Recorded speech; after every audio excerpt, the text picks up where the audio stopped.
हिंदू पंचांग के अनुसार हर साल ज्येष्ठ मास के कृष्ण पक्ष की अमावस्या तिथि को वट सावित्री व्रत रखा जाता है।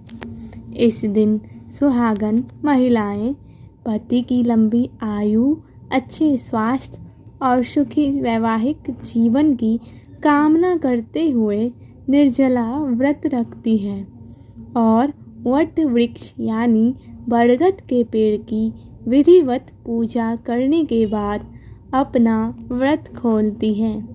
इस साल अधिक मास होने के कारण ज्येष्ठ मास की 2 अमावस्या तिथि पड़ने वाली है। ऐसे में केवल ज्येष्ठ अमावस्या के दिन ही व्रत रखना लाभकारी हो सकता है। वट सावित्री व्रत को वड़मानवस या और बरगद दाही के नाम से भी जाना जाता है। बता दें कि इस वर्ष अमावस्या तिथि 2 दिन होने के कारण वट सावित्री व्रत की तिथि को लेकर असमंजस की स्थिति बनी हुई है। आइए जानते हैं कि व्रत सावित्री व्रत की सही विधि, सही तिथि और सही मुहूर्त और पूजा विधि। शुभ मुहूर्त 16 मई 2026 को 5 बजे के 11 मिनट सुबह को यह वट सावित्री व्रत शुरुआत हो जाएगा और यह समाप्त होगा 17 मई 2026 को 1:30 AM पर, यानी कि 17 मई को आधी रात तक। यानी कि यह व्रत वट सावित्री व्रत जो 2026 की तिथि है 16 मई 2026 शनिवार को ही आप लोगों को यह व्रत रखना है।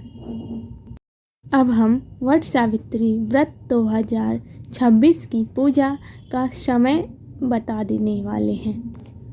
तो वट सावित्री व्रत पर पूजा के लिए सबसे उत्तम समय सुबह 7:12 से 8:24 तक सुबह तक रहेगी। इसके अलावा एक अभिजीत मुहूर्त भी है जिसमें पूजा की जा सकती है। यह मुहूर्त है सुबह 11:50 से दोपहर के 12:45 तक रहेगी यह अभिजीत मुहूर्त। इस समय भी पूजा करना काफ़ी लाभदायक होने वाला है। साल बन रहा है वट सावित्री पर खास योग, ठीक है। इस साल वट सावित्री व्रत पर शनि जयंती के साथ सौभाग्य योग और शोभन योग का निर्माण हो रहा है। इसके अलावा ग्रहों की स्थिति के कारण बुधादित्य, नवपंचम, गजलक्ष्मी, विपरीत राजयोग जैसे राजयोगों का निर्माण हो रहा है। सावित्री की पूजा विधि। इस दिन सभी कामों से निवृत्त होकर स्नान कर ले और साफ वस्त्र धारण करें।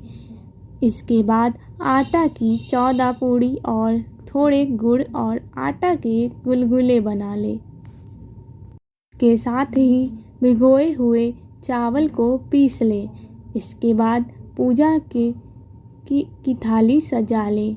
अब स्वयं 16 श्रृंगार करके बरगद के पेड़ की पूजा करने के लिए जाएं।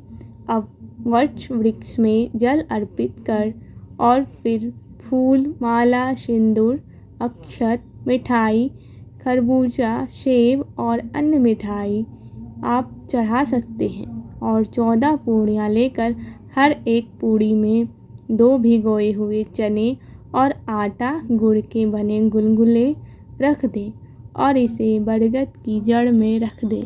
इसके साथ ही बाँस का पंखा रख दें और फिर जल अर्पित कर दें। अब घी का दीपक और धूप जला लें। इसके बाद से सूत का धागा या फिर सफ़ेद नॉर्मल धागा या कलावा आदि लेकर आपको बरगद के पेड़ का 5 बार इस धागे को लपेटना है, ठीक है। परिक्रमा करते हुए बांधना है, ठीक है। 5 से 7 बार करनी है और अपनी श्रद्धा के अनुसार परिक्रमा कर ले। इसके बाद बचा हुआ धागा वहीं पर छोड़ दें। अब व्रत कथा पढ़े या फिर सुने। सुनते समय हाथों में भिगोए हुए चना ले ले।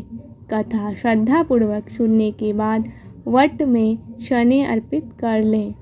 कथा सुनने के बाद सुहागन महिलाएं माता पार्वती और सावित्री के चढ़ाए गए सिंदूर को 3 बार लेकर अपनी मांग में लगा ले।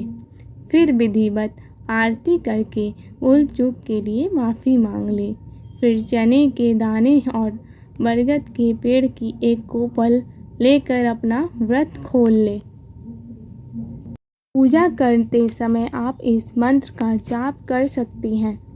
अवैध व्ययम च सौभाग्यम देहि त्वं मम सुव्रते पुत्रान् पौत्राच्च सौख्या च गृहाणाद्य नमोस्तुते।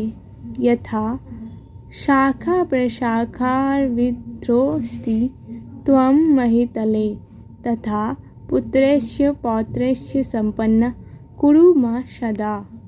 इस मंत्र का उच्चारण एक बार आप कर सकती हैं।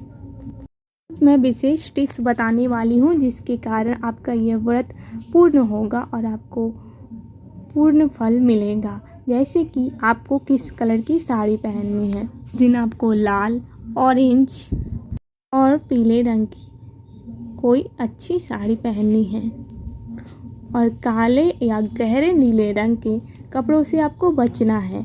श्रृंगार में आप एक दिन पहले ही मेहंदी लगा सकती हैं और आपको पूरी तरीके से अपना श्रृंगार करना है। लाल बिंदी और सिंदूर, आँखों में काजल और पैरों में महावर यानी कि अलता जरूर लगाएं। पूजन सामग्री भी बता देती हूँ जिससे आपको इस पूजा को करने में आसानी हो। एक बांस का पंखा लेना है, अच्छा सूता लेना है सफ़ेद या लाल, धूप और दीप और अगरबत्ती लेनी है, भीगे हुए चने और फल विशेषकर खरबूजा और आम लेना है।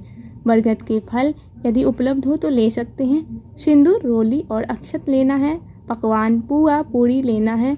1.25 मीटर कपड़ा लेना है और श्रृंगार के सामान दान के लिए लेने हैं। व्रत का पारण यानी कि व्रत को पूरा करके खोलना है। पूजा संपन्न होने के बाद घर आकर अपने पति के पैर छुए और उनका आशीर्वाद लें। इसके बाद भीगे हुए चने और कुछ मीठा खाकर अपना व्रत खोलें।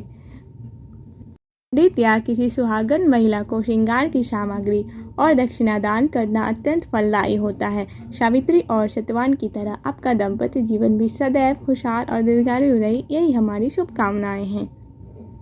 सावित्री व्रत की कथा सुनने के लिए हमारे चैनल को सब्सक्राइब करें।